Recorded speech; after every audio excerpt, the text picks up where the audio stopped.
Alors, le DSA est donc un postmaster qui est au sein de cette école, qui s'appelle donc l'école d'architecture de la ville et des territoires. Et ce nom est vraiment important. Historiquement, le DSA s'appelle DSA d'architecte urbaniste.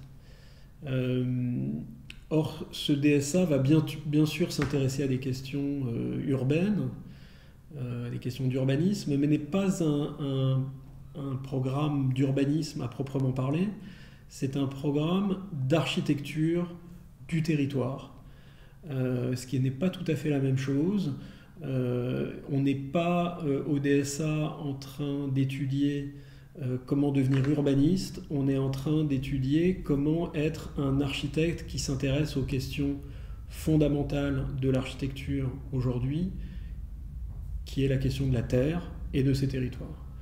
La question de savoir comment est-ce que quand on est un architecte, on va se poser des questions du devenir de la terre et de ses territoires et essayer de comprendre comment est-ce qu'on peut, en tant qu'architecte, s'intéresser à la grande échelle et à tous les enjeux qui en découlent.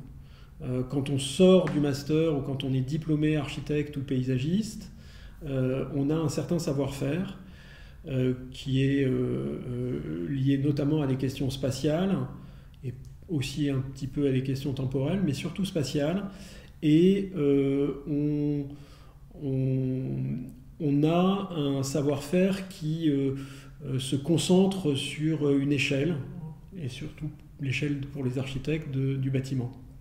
Là, on va essayer de s'intéresser à des échelles et à des enjeux qui sont les enjeux terrestres et écologiques qui doivent être adressés maintenant, et essayer donc de doter les étudiants qui viennent au DSA d'outils à la fois conceptuels et de savoir-faire pour traiter cette question de l'architecture du territoire et de l'architecture terrestre. Alors cette ambition, elle va nous amener à considérer tout un tas de sujets qui sont en général soit peu traités, soit complexes à traiter.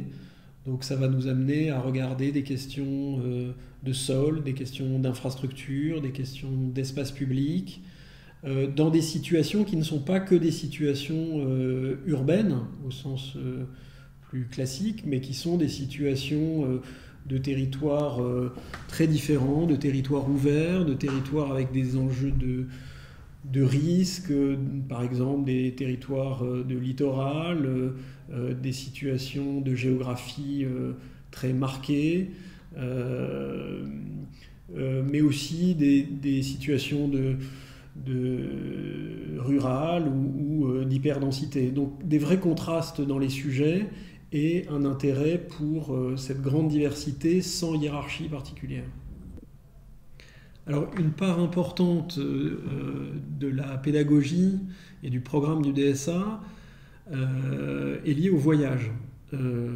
Chaque année, on organise un voyage qui est une façon de découvrir un territoire, pas seulement une ville, mais un territoire dans toute son ampleur, sa complexité, son histoire bien sûr, à travers un certain nombre d'objets saillants ou de moments saillants de ce territoire. Et on prend le temps, donc un assez long voyage, d'arpenter et de découvrir ce territoire. On n'y va pas seulement pour en faire une visite, je dirais, trop savante ou trop organisée à l'avance. On y va pour découvrir un certain nombre de choses, pour essayer de comprendre ou de déchiffrer les énigmes qui se présentent à nous en général dans les territoires, et d'essayer de considérer ce territoire ou ces territoires comme des morceaux de terre qu'il s'agit de lire et de comprendre avant d'agir. Donc le voyage est vraiment un moment important de cette pédagogie.